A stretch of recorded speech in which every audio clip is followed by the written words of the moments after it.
que eu queria que você traçasse pra gente? Um pouco de lá atrás, a gente pega a Argentina aqui.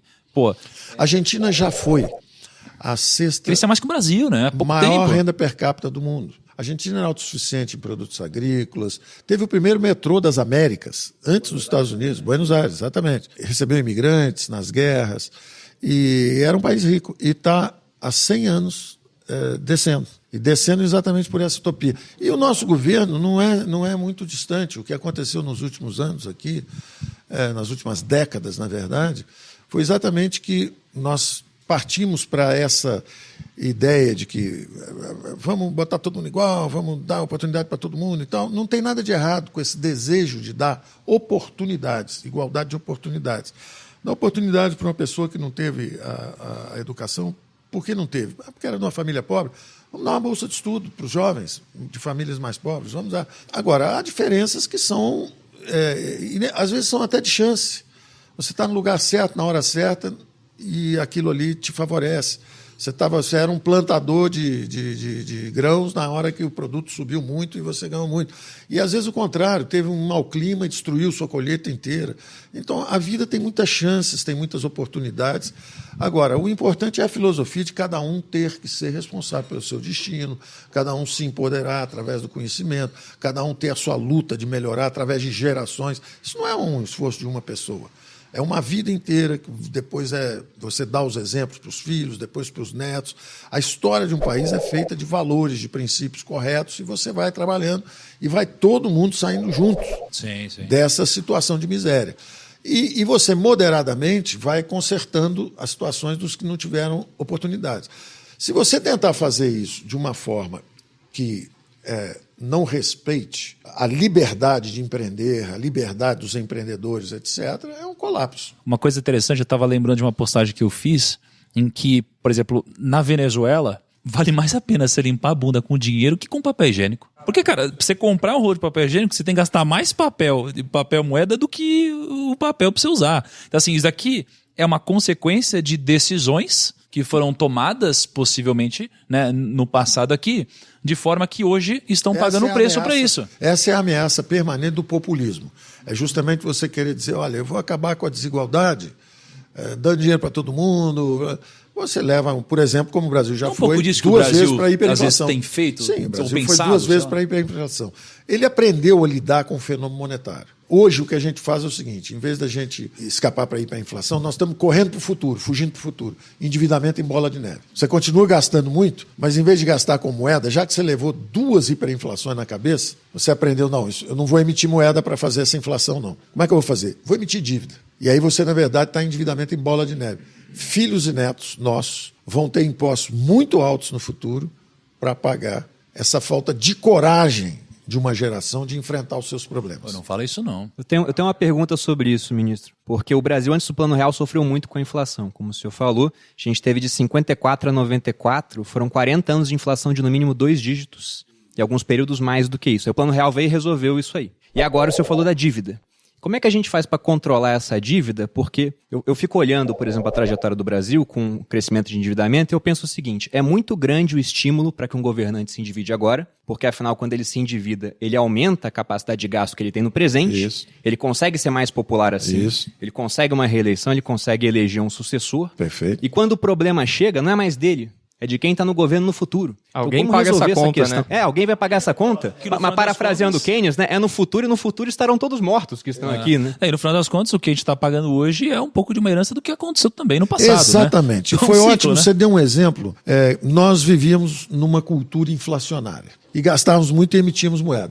Fomos 2 vezes para a hiperinflação. É o imposto mais cruel, porque ele pega os mais pobres e fragiliza. Bom, resultado disso, nós aprendemos e fizemos o real. O real foi um plano brilhante na dimensão monetária, mas ele não teve a dimensão fiscal, que é o seguinte, a dimensão fiscal é o seguinte, quanto é que você gasta? Está gastando muito? Tô. Está emitindo moeda para pagar? Vai para a hiperinflação. Aí o governo aprendeu o seguinte, vou fazer o plano real. Não vou emitir mais moeda, mas vou continuar gastando. Vou emitir dívida agora. A inflação some, mas os juros sobem, os impostos sobem para tentar travar o endividamento em bola de neve. E vai embora no endividamento. Então, o Brasil só trocou a forma de financiar o buraco. O buraco estava lá. Só que você aprendeu, fez um plano brilhante para acabar com a inflação. mas não para controlar a besta. A besta continua solta. Só que agora, em vez de se manifestar sob a forma de inflação, ela se manifesta agora sob a forma de juros altos, aumento de impostos, para financiar a besta. Daí o nosso problema agora, nessa PEC, tentar justamente enjaular a besta. Falar, olha, vocês precisam ter responsabilidade fiscal. Se está havendo uma pandemia, nós respeitamos e temos que ter o compromisso com resolver o problema de saúde.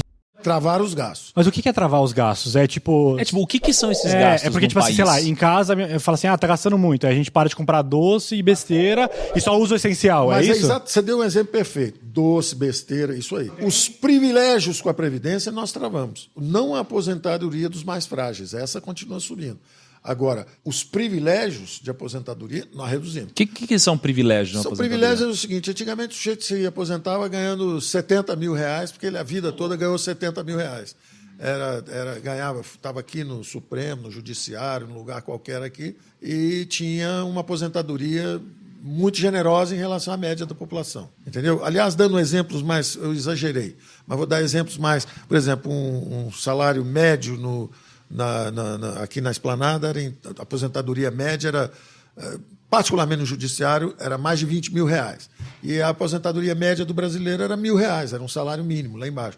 Então ganhava-se 20 vezes mais.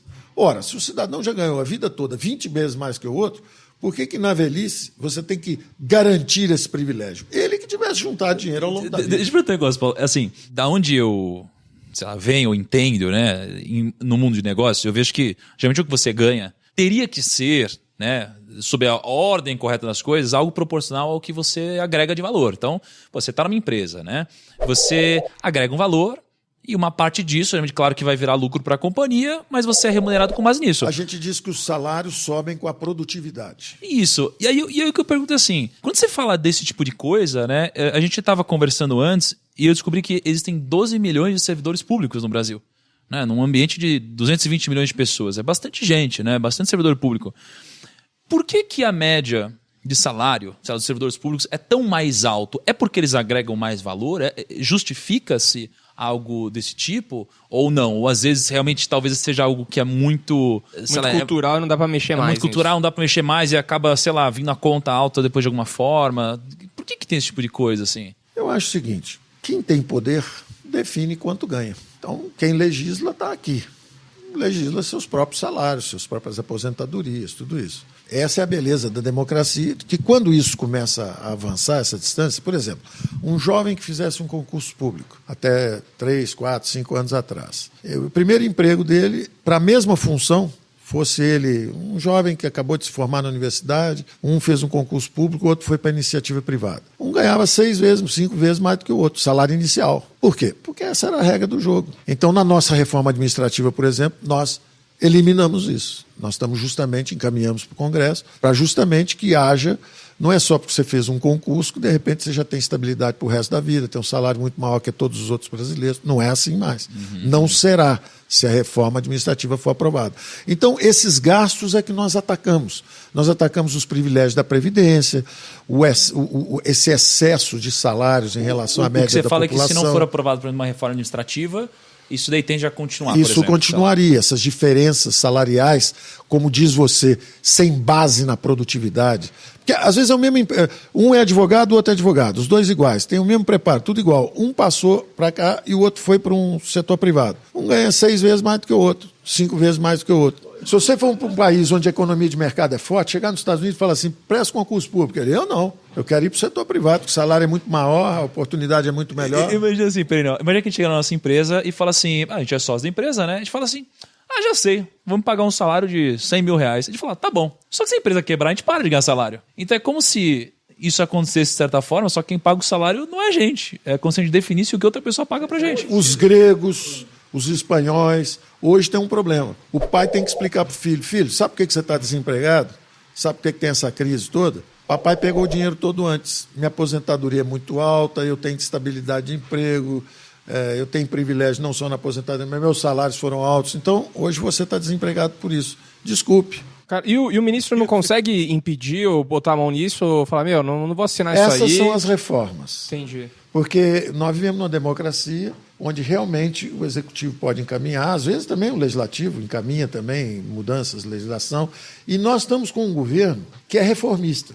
O Congresso tem nos apoiado. O que é um governo reformista? Explica para o pessoal. Quer fazer essas coisas certas. Tá. Quer fazer as coisas certas. Por exemplo, aprovamos a reforma da Previdência.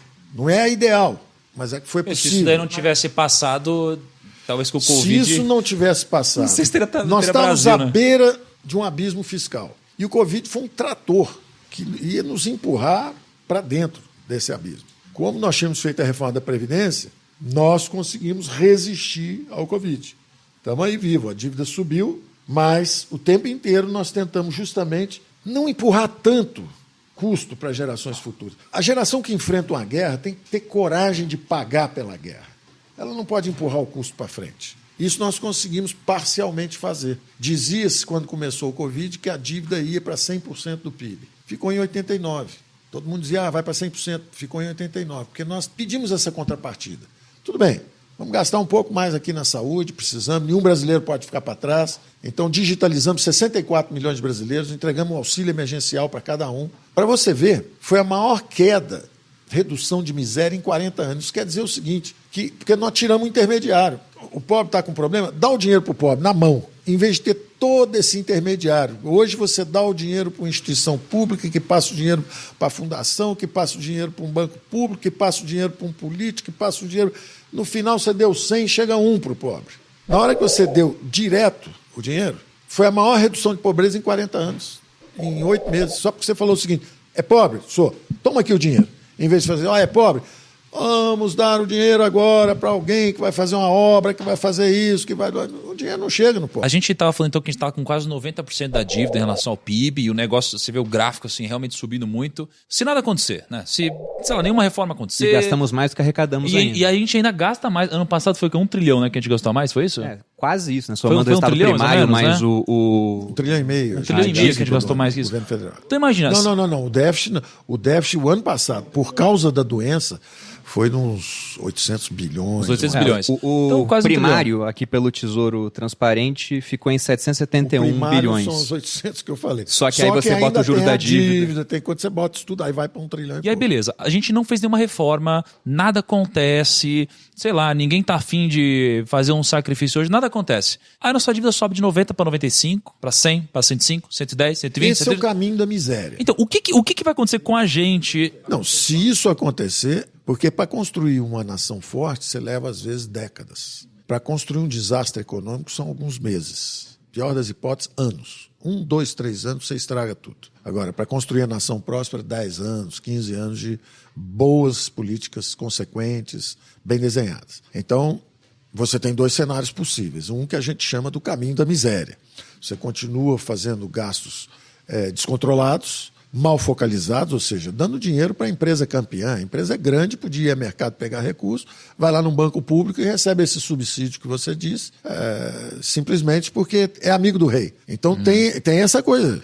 O sujeito pega dinheiro num banco público com a ajuda dos governantes e depois financia a campanha daquele pessoal que ajudou. Então você faz um favor para o governo faz um favor para você, e isso justamente foi o que o excesso de gasto do governo causou. Ele corrompeu nossa democracia e ele estagnou nossa economia.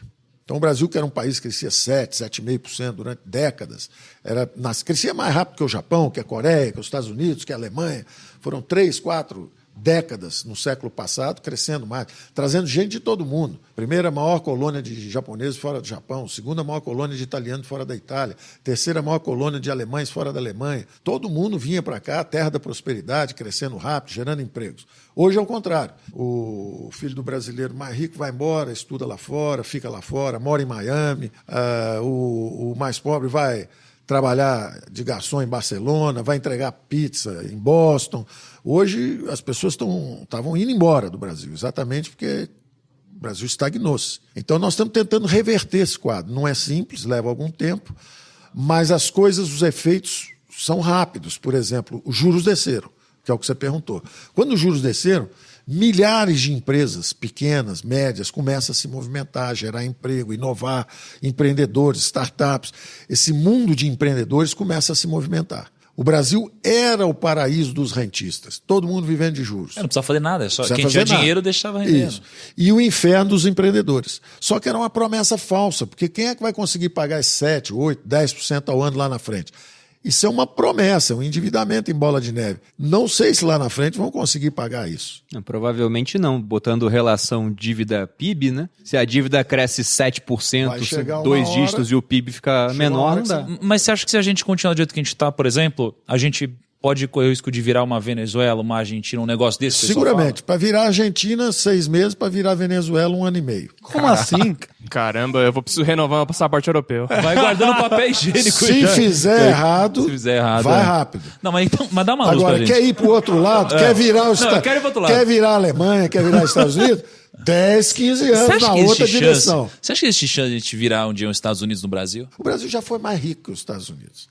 A gente tem praia, a gente tem. O povo é legal. O Brasil tem muitos recursos. Pessoal dá naturais, abraço. Tem um Não tem clima. furacão. O Brasil é uma verdadeira mistura racial. Aconteceu aqui. Não é lá. Eles falam que o melting pot é lá. Não, lá ainda tem muito mais segregação racial. Aqui o brasileiro misturou. Na minha família eu tenho índio, negro, europeu e asiático. Tem de tudo lá dentro. E é uma cultura generosa. É única, viu? Depende do clima, depende do astral, depende de muita coisa. Então, o Brasil realmente é um país diferente, interessante, uma cultura generosa, um povo fraterno. Não podemos misturar coisas políticas que acontecem de vez em quando, certas fases, com a cultura do povo. A cultura do povo é boa. Agora, tem essa influência dirigista, esse negócio da intervenção, porque o Brasil foi construído de cima para baixo. Quer dizer, eram as capitanias hereditárias, era o rei, ajudava os amigos. Foi feito de cima para baixo. Os Estados Unidos foi feito de baixo para cima. Eram 13 colônias, cada uma fazia sua escola, cada uma fazia sua igreja, cada uma tinha seu exército. Aí, para lutar com os ingleses, eles se juntaram. Então, primeiro tinha a base, os recursos todos lá embaixo, e foram construindo em camadas. Agora nós precisamos fazer uma guerra. Bom, então bota um pedacinho aqui em cima. Você vê que o Trump não conseguiu fazer nenhum muro, não tinha dinheiro, porque... Brincadeira, mas a verdade é o seguinte, que lá é difícil, lá tem dinheiro para mandar o homem à lua, para fazer a internet e tal, e pronto, porque o dinheiro fica na base. Se você cair na rua lá, em 10 minutos tem uma ambulância para te pegar. Se você der um tiro para cima, em 3 minutos, 3 minutos, tem logo 3 ou 4 atiradores de elite falando, olha, bota sua arma para baixo aí, para de atirar, senão vai dar errado esse negócio para você. Você sente a presença do Estado, rápida, na base. O dinheiro está onde o povo está. É o que nós dissemos aqui na campanha do presidente. O dinheiro tem que ir para a base. Então, saúde está lá embaixo, joga o dinheiro lá embaixo. O povo vive na cidade. O povo não vive em Brasília. Só que a nossa cultura foi o contrário, é feito de cima para baixo. Então, todo ministro anda com um sacão de dinheiro aqui. O dinheiro não tem que estar aqui, o dinheiro tem que estar lá onde o povo vive. Mas então... Pô, se a gente falou que 6 meses uma Argentina, 1 ano e meio uma Venezuela, se a gente Se não fizer na direção errada. Isso, se a gente fizer... Mas é que eu quero saber. É 6 meses com a Argentina com vinho bom? Ou não? Com uma carne vinho ruim. boa, né? Isso aí Tem que ver você isso, né? Só responde se conseguir terminar seu curso lá no final. Se você tem- Essa do Primeiro paga o pagando, tô Fiesca aí, pagando. Nós estamos falando para muita gente. Eu estou exagerando. Lógico. É bem mais moderado. Leva uns 3 anos para virar Argentina. Dá tempo do vinho maturado. E leva uns 5 ou 6 anos para virar Venezuela.